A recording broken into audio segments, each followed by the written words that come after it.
My doctor, a neurologist, recommended the sleep clinic to me. If I get 2 to 4 hours a night, I'm lucky. Most of the time I'm groggy, not very mentally alert, and I find it difficult to cope. Sleep is so important to address because it's linked, and poor sleep is linked with an increased risk of death, heart attack, stroke, dementia, so many negative health consequences, car accidents, poor mood, poor quality of life. Good morning, Gwen. Hi, how are you? Really good to see you. So sleep clinic is a spot where you could be evaluated for sleep problems.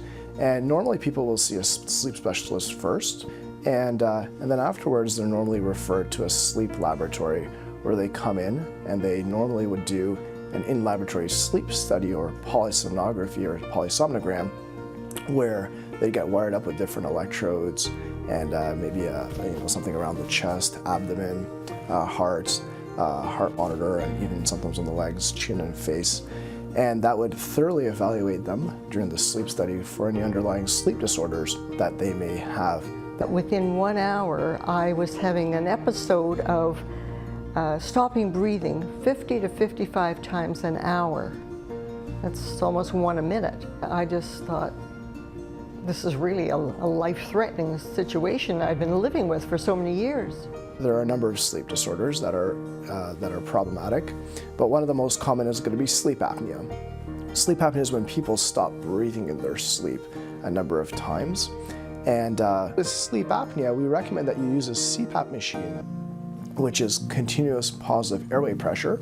This is a mask that goes over your nose or over your nose and mouth, and basically blows air through your nose or through your mouth as well, and keeps the airway open. Definitely I needed a CPAP machine to help me.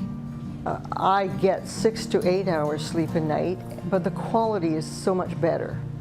I feel rested when I wake up in the morning, ready to greet the day.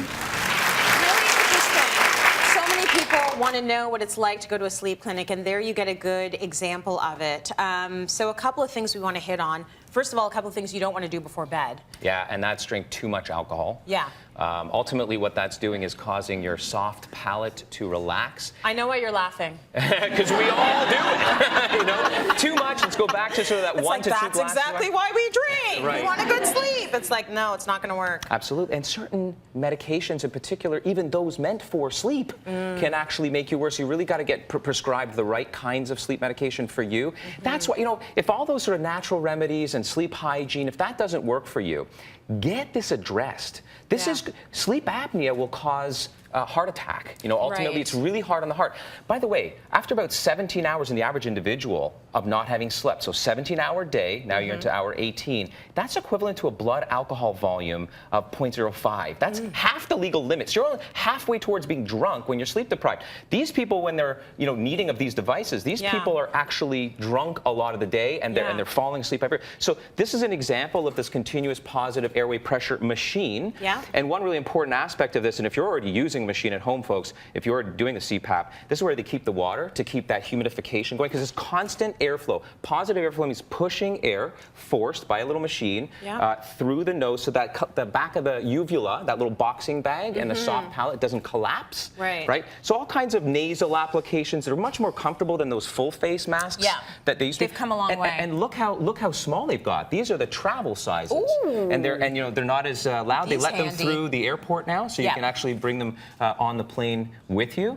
So if you haven't, and if you feel like you're waking up, sleep apnea is not breathing for about 10 seconds in a row, but multiple times. So hard on the heart, you wake up like that. If you're doing that at all, your partner recognizes it, please get a sleep study done. It is so crucial for your health. You've got to. And these things you'll get used to eventually. And they're lifesavers, literally. Absolutely.